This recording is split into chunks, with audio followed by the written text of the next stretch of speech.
Good morning. You're watching ET now, right here with me, Aisha Faridi. I've got Nikunj Dalme as well joining in. Nikunj, morning, first Sunday that we've anchored a live show. And wearing green to support the market. At least there should be some green on the screen. Yeah. Yesterday it was only red. Be it only if my clothing. Yeah. The last thing you want to see on a Saturday evening, 1,000-point fall on the Sensex. Yeah. A working Saturday full day. I was hoping for a great budget and a better finish for the market. What we got, nothing from the budget and a poor close for the market. Yeah. I think the market had their hopes pinned very high as well, and you saw that in various individual sectors, be it some of the classic banks, be it real estate. They'd run up in anticipation of what the budget could do to rescue the economy and some of the sectors. I mean, be it LTCG, be it DDT, which of course came by in the budget, what the government is going to do to try to revive consumption, the economy. The hopes were running very high. The economy forced markets to keep high hopes. Now, whether it's a right approach or a wrong approach, that's debatable. But you're right when you say expectations were running high because everyone thought that first, now the government has recognized there is an economic problem, they may go out of the way, do something different and special to really fix the economic problem. Budget is not the forum on which this could be done. But the fact that the government is acknowledging there is a problem, I think that's good. The way we discussed yesterday, from a market standpoint, this is a no-harm budget. From an economy standpoint, this is a mild and a diluted shot of caffeine, which will last for a little bit of time. But is there something big, grand, new, innovative, out of box? Will this fix the problems of the economy, which is labor, land, high cost of acquisition, high cost of capital? Perhaps no. And then let's remind our viewers, yesterday it was more like a Saturday. Institutional investors were not there. Bond market was not trading. Half the folks were on holiday. Coronavirus had hit us. US markets gave you poor handover and high expectations. So when everything comes together, what do you see? The headline makes you feel that something scary came from the budget. Okay, let's chat exactly about this with Ravi Dharamshi. He's in the studios. We dragged him out on his Sunday as well. Ravi, thanks so much for that. What's your verdict on the budget, purely from a market perspective? I think Nikunj covered almost all of it in his summary. No, but I think the most important piece is that incrementally budget has lost its relevance as a policy tool making for setting the economic tone. Railway budget is out of the purview, GST is out of the purview, and the thunder for this particular budget was taken away last year itself when we announced corporate tax cut. True. And the NIIP plan was announced. That basically took away 50-60% of what we are supposed to focus on, and unfortunately all that space that was vacated was taken up by rhetoric and poems and long verbios, which actually frustrated the market people more than actually as bad it is. She thought who has something better or anything better than the budget speech. No, so it is a great platform to announce your intentions, to make it make people focus on what your agenda is. I think that communication is still a lot hazy. It might have, the story sounds good, aspirational and everything, and we want to be, you can't pay just lip service to in wealth creators are God or something like that. You have to back it up with action. That is something that we are really looking forward to. Take my case for example. I mean, some few years back I was paying no long-term capital gains and I was paying nothing on my dividend, and now I'm paying both on taxes on both. So obviously I'm an aggrieved party, but it's okay. In the largest cause of nation building, I'm okay with that as long as you make sure my profits are growing. But if my investments and profits are not going to grow, and if I have to pay taxes, then obviously it's going to hurt. It's going to take away from my risk appetite.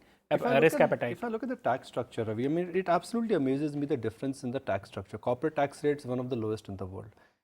Income tax rates on the HNI category, ultra rich, one of the highest in the world. Dividend taxation, investors will have to pay, foreigners don't have to pay. This just makes you believe that, okay, Indians are paying more, foreigners are paying less. Where are we headed? I mean, what is the signaling here? And that just gives you this very bitter aftertaste in the mouth. One side you're saying we're wealth creators, and second side, the linearity between the tax structure is so skewed now that it is absolutely amazing. It's skewed and the range is so wide. In the lowest end, people are not paying anything, and on the higher end, people are paying so much. So maybe you're trying to correct the wealth inequality, but the messaging, as you rightly said, is what is going out is not very investor friendly, at least for the domestic investor. And we do feel like a stepchild if you're going to give all the incentives only to the foreign investors. Absolutely right you are. So where do we go from here? Now that one would argue that the budget event excitement is behind us, Monday morning, which is tomorrow by the way, today's Sunday, hello, tomorrow back at work. So tomorrow morning when markets will open, what will they react to? Will the budget disappointment continue to have a snowball effect? No, I think as I said earlier, budget is a non-event from the point of view of market. It's just an event out of the way. And it's not like they cannot take policy action in between budgets. So I would still be hopeful if there are issues. The thing is, we are not facing a conventional crisis of, let's say, balance of payment or foreign currency crisis or oil crisis or any such thing. Hence, the acknowledgement from the government, okay, there was a liquidity crisis domestically because of IL&FS last year, which has eased to some extent now. But the response is not to a crisis. The response is more towards a slightly slowing economy, and it seems like we are coming down to a slower, glide path for the growth. If you want to have a $5 trillion economy by 24, and if you want to reach an exit rate of 14-15% kind of nominal growth, then you have to put more fiscal stimulus in reviving. You cannot afford losing the time that we are going through. So we are not in a conventional crisis, yet we are in a very, very excruciating slowdown, and it's lasted a long period of time. So we need to take urgent measures. So to that extent, the budget is a disappointment and we are not doing anything about it. But from market point of view, we'll go back to focusing on global factors from tomorrow. Only thing I am looking forward to is that messaging from the government continues, that we'll do whatever it takes to revive the economy. That I need a reassurance again over there. But with the DDT removal, you think at least it could give a leg up to high dividend paying companies, will infuse more buybacks, your TCS, Infees, Vedantas of the world would sort of prop up? No, it will for sure, but those are the companies that don't need the help. The help is required by the companies that are in trouble. They are in leverage. They need some revival of demand. They need some revival of liquidity. And honestly speaking, that will help. Yesterday itself, if you can see, IT index was up 1% when the entire market was down 3%. So that impact is playing out, but that's again running towards safety. So it's not reviving risk appetite. How much of the market was actually pinning its hopes on some tweak in LTCG? Because there was talk from a complete abolishment to an extension of 3 years. And is that price adjustment over, or come tomorrow morning, we're likely to see the market fall further? So I think market should be very careful what they wish for. They might actually get it. So DDT was one thing where they expected, and they did get it, and maybe the tax incidence is slightly higher over there, maybe. But LTCG also, I do not think, it's been introduced 2 years back. There has been no revenue, so to say, made by the government over there. But I don't think it is going away. At best, we are going to have an extension of the definition from 1 year to 2 years, which is not bad. And if you can bring at par all the asset classes, whether it's bond, real estate, private equity. So you're still hoping for some tweaks? No, I think it should happen. It should normalize over a period of time. But the long-term capital gains tax is not going away. I don't believe it is going away. It is here. We have had 20 years of good run and it's not coming back. Okay, so let's look at the setup. 7 has become 4.5% in terms of GDP growth. We will not go back to 6.5 or 7 in a hurry post the budget, which means markets know that we would be limping here or there, the base effect plus minus 10%. If economy is not going to come back, the scope for cyclicals and industrials will not be there. Global crises are there, and markets, like you said, the Darwinian's theory, they will continue to focus on select few. So what we've seen in 2019, we're likely to see a repeat of that in 2020 as well. Survival of the fittest, maybe 1 or 2 new names, but markets will be very polarized. Right. Just to take you back a few months when we were really at the point of maximum pessimism, say around in August, just after the previous budget, where, whether it is an entrepreneur, trader, investor, everybody had literally washed their hands of this government trying to revive the economy. But after that, we had a series of steps. And I really believe that has marked a kind of a bottom emotionally, sentimentally, and price technically also. That lows are not going to be violated. Having said that, we we might go around in range unless we have something that gives us the propulsion, the energy to break out of this low growth cycle that we have got ourselves in. And that is actually what the market was looking for. So there's some hope got built in the rally that we are going to have that dose of nitrogen, which is going to propel us into the sky. But both the things happened simultaneously. Global market started losing steam a little bit, and we did not get the required stimulus. So I guess we are going to be in a range until things become clear, and we are going to probably have more of the same that we had in FY20 with slight broadening of the base. Rather than only 10, 15, 20 stocks doing well, you might have 100 stocks doing well. Will you buy insurance or real estate tomorrow morning? I was just going to come to insurance, yeah. Sorry, what was that? No, he's asking you if you're going to buy insurance or real estate tomorrow morning in this fall. Insurance to begin with was very, very highly priced, in my opinion. Nowhere else in the world are the insurance companies priced at the kind of multiple that they are over here. So, and with this new policy coming in, I think with the ATC going away, the least that is going to happen is that the growth rate will be far lower. And there is an impending IPO of the largest player in this particular sector. That will keep on bay a lot of appetite for insurance stocks. Because a lot of allocations will go towards that. If you're planning to raise 70, 80, 90,000 crores from that one particular IPO, we'll need people who can write $1, $2, $3, $4, $5 billion checks straight away for that kind of IPO. And so I feel for the moment insurance stocks have peaked. Maybe post the IPO a year down the line, we can again think about it. Because I don't think the penetration, no way we are close to saturating the penetration. We're still a long way to go. Still, the financialization of savings is a theme, and that will find its way into the insurance in some form or the another. So the long runway is still there, but I would give it a pass for next 12 months, 18 months, see how the things develop over here. Sure. Ravi, month to date, the Nifty has fallen about 1.5%, and the mid and small caps have recovered anywhere between about 5.5% to 7%. Tactically, do you think the time has come for this re-emergence or revival or sort of allocation shift wherein mid and small caps will continue to recover, whereas the Nifty will recede? I think incrementally, you are absolutely right. That is where the opportunity lies. I think we have had two excruciating years for being a concentrated mid-cap, small-cap investor, and that phase definitely seems to have ended. Now, it's not going to be an across-the-board revival for sure, but that is where you will find your odd winner, where a particular company did not do as badly as you thought, or they have managed to get rid of some non-core assets and corrected their balance sheet.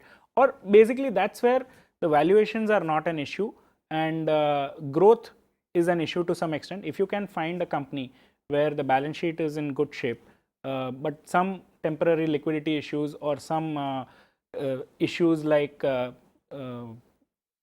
they could not raise funds for some reason, if they can manage to overcome that, and if they start gaining market share. So till now, only the number one in every sector was gaining market share. The number 2, 3, 4 in a sector, if they can manage to claw back their way, then I think that is where the risk reward is favorable. All right, Ravi, appreciate your time. Thank you so very much for joining us. This is Saturday afternoon, and tomorrow when Sunday afternoon. Sunday. You know, I'm programmed to think that Friday I go home and I come back on Monday. So this entire budget and coming on working, you know, my muscle memory does not permit me. Times they are changing. Exactly. Okay, we'll take a very quick break. When we come back, Nilesh Shah from Kotak AMC joins in on the show.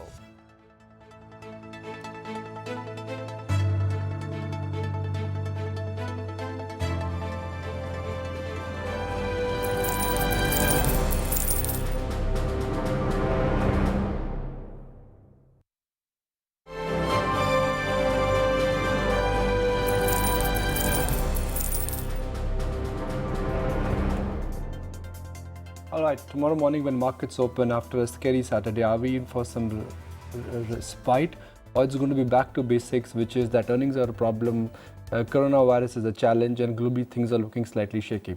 So will the budget disappointment continue, or markets now should move away from the budget because the event risk, also the event adjustment is behind us? Nilesh Shah joins us. He represents Kotak AMC. Nilesh, do you think markets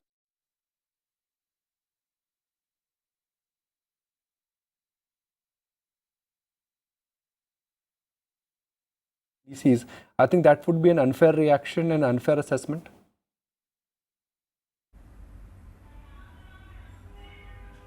No, I think market reacted to both budget as well as non-budgeted related event.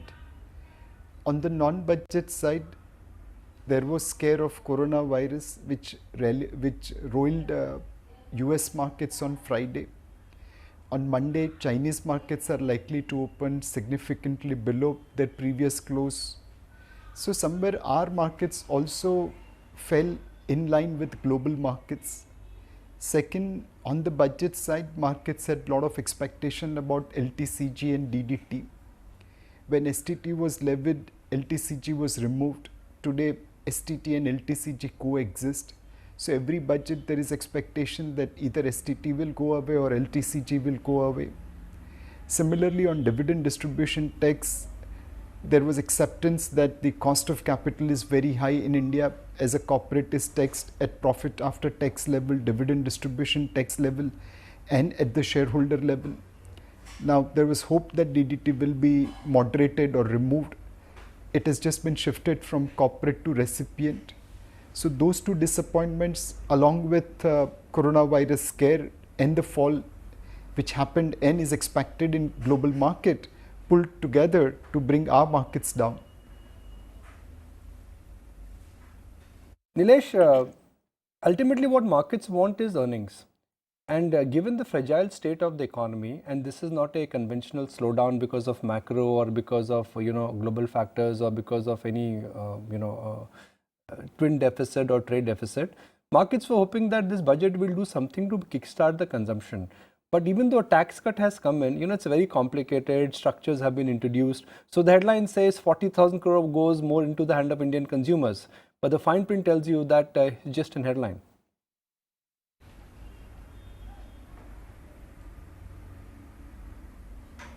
I think the GDP growth is not only function of consumption, it's related to consumption, investment, government expenditure and trade balance.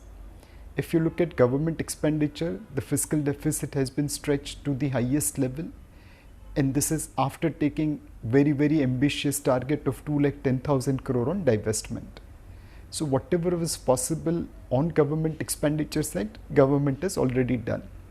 If you look at trade balance, despite the criticism of purists that India should just remain an open economy and allow as much import as possible, and despite India running a very large trade deficit of more than $58 billion officially with China, the government has started putting some items in import duty which will give protection to our industry and which will help in reducing trade deficit. So trade balance is made to turn positive for India.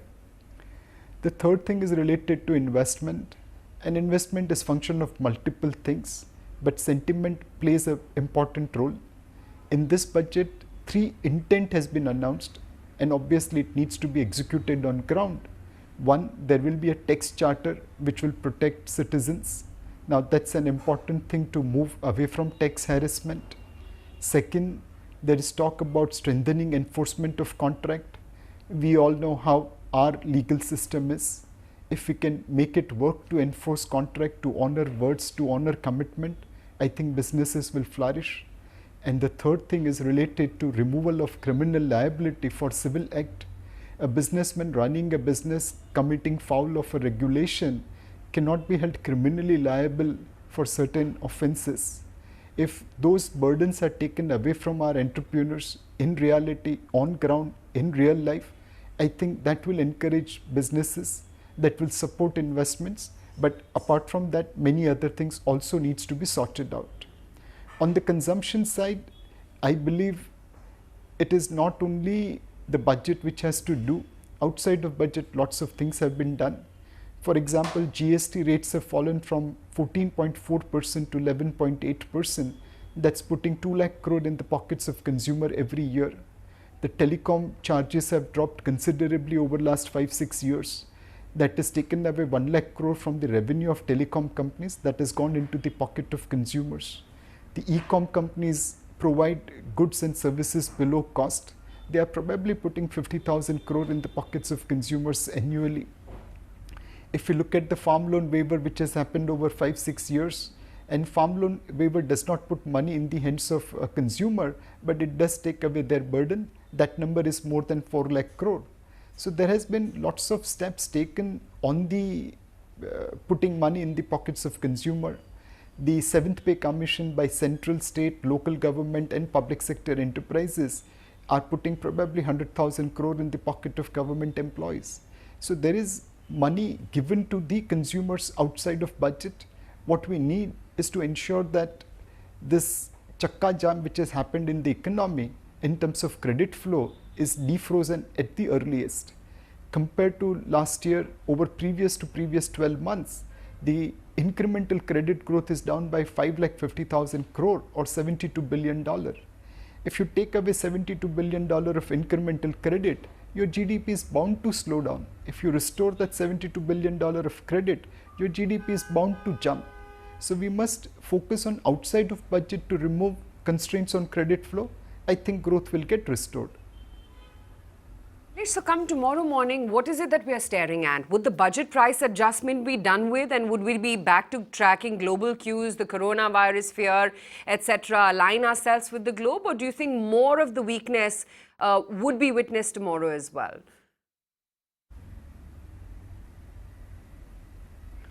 I think tomorrow morning, by the time our market opens, we'll know what is the reaction of China. Today markets are expecting anywhere around 10% correction in Chinese markets. Now, if the actual correction is more than that, our markets will fall in sympathy. If the actual correction is far less than that, then probably our markets will start getting stabilizing. One important thing which we need to focus on today, global investors will be afraid of even visiting China, forget about investing in China. There is a huge opportunity for India to roll out red carpet for them and get their attention and money as quickly as possible. In this budget, we have done red carpet for sovereign funds, whereby their investments in priority sector investments and infrastructure investments across debt, equity and mezzanine, across capital gains, dividend and interest income will be tax exempt. So we have rolled out a red carpet for sovereign funds to invest in India. I think if we can cover other category of investors, including domestic investors, that will be a significantly positive. Budget. You know, one thing which in a sense is puzzling me, if I look at the exemptions which essentially the government wants them to be removed, you want to tax the EPF above 7.5 lakh rupees, which is coming from the employer.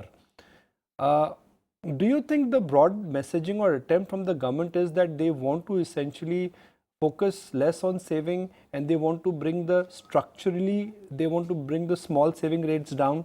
Because with world international rates coming down, you know, India cannot afford to pay 8.5% in schemes like Kisan Vikas or for that matter PPF and EPFs.